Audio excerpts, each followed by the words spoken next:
I think the level of devastation that we've experienced is really unprecedented in this area. میرا خیال ہے کہ جس طرح کی تباہی ہم نے دیکھی ہے وہ آلٹڈینا کیلیفورنیا کے اس علاقے میں ہم نے پہلے کبھی نہیں دیکھی، جو کہ ایک انتہائی متنوع کمیونٹی ہے۔ تقوی مسجد اس علاقے کی سب سے قدیم کمیونٹی میں سے ایک تھی، جو خاص طور پر اپنے قیام کے وقت سیاہ فام امریکی مسلمانوں کے لیے خدمات سر انجام دے رہی تھی، اور بعد میں اس میں دیگر کمیونٹیز بھی شامل ہو گئیں، جیسا کہ میں کشمیری کمیونٹی سے ہوں اور دیگر لوگ جو رمضان میں روزہ افطار کے لیے وہاں جاتے تھے۔ میں وہاں پچھلے ہی جمعہ نماز کے لیے گئی تھی۔ میرے خیال میں جو بات واقعی خوبصورت ہے وہ یہ ہے کہ مختلف مذاہب کے لوگ خود ہی ایک دوسرے کی مدد کر رہے ہیں۔ چرچ کی پارکنگ میں لوگوں نے امدادی مراکز قائم کیے ہیں۔ میرے بچے جو مسلمان ہیں، تمام مختلف کمیونٹی سے تعلق رکھنے والے بچے مختلف جگہوں پر جا کر مدد فراہم کر رہے ہیں۔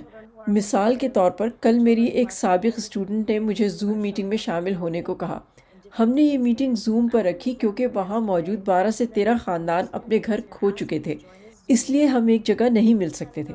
لوگ مختلف جگہوں پر بکھرے ہوئے ہیں۔ اس میٹنگ میں مسیحی، یہودی اور خود میں جو مسلمان ہوں شامل تھے۔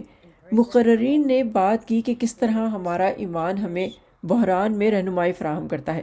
اس کال میں ہم نے ایک دوسرے کو تسلی دی۔ کبھی کبھار وسائل صرف مالی نہیں ہوتے، بلکہ دل اور روح کے وسائل بھی ہوتے ہیں، اور یہی وہ چیز ہے جو ہمیں بحرانوں میں مضبوط بناتی ہے۔ Sometimes the resources are not resources of money, but they're resources of our heart and the resources of our spirit.